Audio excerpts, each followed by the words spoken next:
నమో శ్రీనివాసాయ నమః. నమో వెంకటేశాయ నమః. అందరికీ నమస్కారం అండి. ప్రతిరోజు రాశి ఫలితాలు తెలుసుకోవడానికి ఇంకా మన ఛానల్ సబ్స్క్రైబ్ చేసుకోకపోతే ప్లీజ్ సబ్స్క్రైబ్ చేసుకోండి. లైక్ చేసి మీ పూర్తి సపోర్ట్ మన శ్రీనివాస ఛానల్ కి ఇవ్వండి.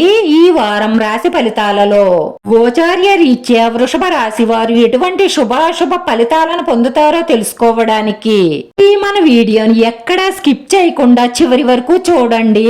మీ ఎంతగానో ప్రేమిస్తున్నారు అనుకుంటున్న ఈ స్త్రీ కేవలం మీ దగ్గర డబ్బు కోసమే ఉన్నారు. ప్రేమ కోసం కాదు అన్న విషయాన్ని మీరు త్వరలోనే తెలుసుకోబోతున్నారు. మీకున్నటువంటి ఇబ్బందుల నుంచి, రాబోయే సమస్యల నుంచి తప్పించుకోవడానికి ఈ వీడియోలో చెప్పిన చిన్న పరిహారం చెయ్యండి. ఇలా చేస్తే మీకన్నిటిలోనూ అద్భుతమైన ఫలితాలను పొందడం ఖాయం.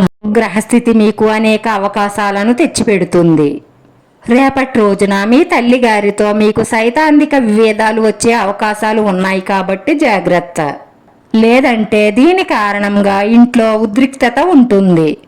ఈ సమయంలో మీ తల్లిగారి ఆరోగ్యం చెడిపోయే అవకాశాలు ఎక్కువగా సూచిస్తున్నాయి. దాని కారణంగా మీ మనసు చెదిరిపోతుంది. ఈ రోజు మీ మాటను, మీ కోపాన్ని చాలా అదుపులో ఉంచుకోవలసిన అవసరం ఎంతైనా ఉంది. మీరు మాట్లాడే ముందు 1-2 సార్లు ఆలోచించి మాట్లాడండి. లేదంటే లేనిపోని సమస్యలు వచ్చే అవకాశాలు ఉన్నాయి.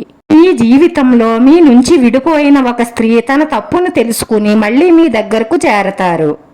మీ మీద కోపంతో వెళ్లిపోయిన వారు వాళ్ళ తప్పును తెలుసుకుని మళ్ళీ త్వరలోనే మీ కాళ్ళ దగ్గర చేరతారు.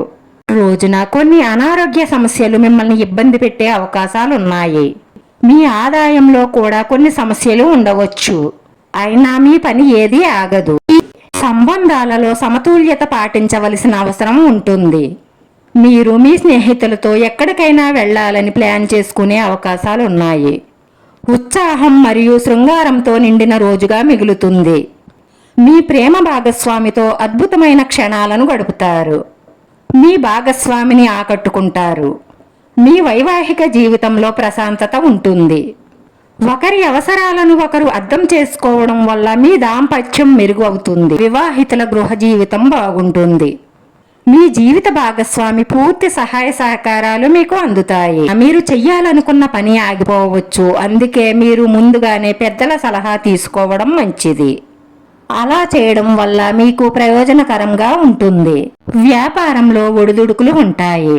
అలుకుబడి ఉన్న వ్యక్తులతో పరిచయాలు మీకు ఫ్యూచర్లో చాలా ఉపయోగకరంగా ఉంటాయి. ప్రేమ జీవితాన్ని గడుపుతున్న వారికి రేపటి రోజు సవాళ్లుగా ఉంటాయి. మీరు పనిచేసే చోట మీతో పనిచేసే వారి సహాయ సహకారాలు మీకు పూర్తిగా అందుతాయి. దాని కారణంగా మీరు మంచి ఫలితాలను పొందుతారు. ఈ రోజు పరిహారంలో 2 తమలపాకులు తీసుకోండి. 2 తమలపాకుల మధ్యలో ఒక కరక్కాయ పెట్టండి. దాన్ని పొట్లంగా చుట్టి పసుపు రంగు దారంతో లైట్ గా కట్టండి. అంటే ఆకు చిరిగిపోకుండా కట్టండి. దాన్ని ఉదయాన్నే మీరు పూజ చేసుకునే సమయంలో మీ ఇష్టదైవం పాదాల దగ్గర ఉంచి మనస్ఫూర్తిగా ఇష్టదైవాన్ని పూజిస్తూ ప్రార్థిస్తూ మీ మనసులో ఉన్న కోరికలన్నీ నెరవేరాలని మొక్కుకోండి. పూజ పూర్తయిన తరువాత ఆ పట్లం తీసుకుని మీరు బయటికి వెళ్లేటప్పుడు మీ జేబులో కానీ లేదంటే మీ తోటి తీసుకువెళ్లే బ్యాగ్ లో కానీ పెట్టండి. ఇలా చేయడం వల్ల మీ మనసులో ఉన్న మంచి సంకల్పాలన్నీ నెరవేరి మానసిక ప్రశాంతత లభిస్తుంది. ఈ రాశి వారి అదృష్ట సంఖ్య 5. ఈ రాశి వారికి కలిసొచ్చే రంగు తెలుపు రంగు. వీడియో నచ్చితే లైక్ చేయండి, షేర్ చేయండి. మీ లైక్ మాకు ఎంతో విలువైంది. మీరు లైక్ చేయడం వల్ల ఈ వీడియో ఇంకొంతమందికి చేరుతుంది. మన శ్రీనివాస ఛానల్ ని ఆదరించండి. అందరికీ ధన్యవాదాలండి. నమో వెంకటేశాయ నమః.